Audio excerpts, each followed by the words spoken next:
Hey everyone, back on the Magnesium Minute. Today we want to go over some commonly asked questions about magnesium.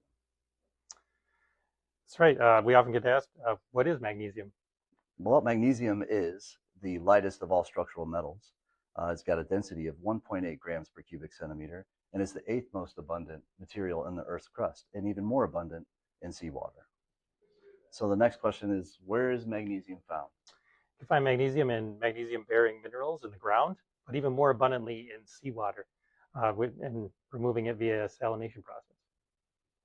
How much magnesium is produced each year, Josh? Over 1 million metric tons, which is more than double what was produced in 2005.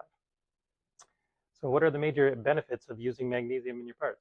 Well, we talked about it being the lightest structural metal, right? That's right. 75% lighter than steel, 33% lighter than aluminum.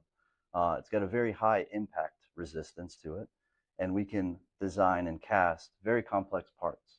And hold those parts to high dimensional capabilities. Right. And so you get highly dimensional capable parts and abundant material, right? We can get this material easily. 100% recyclable. Remember, magnesium is great. On the Magnesium Minute.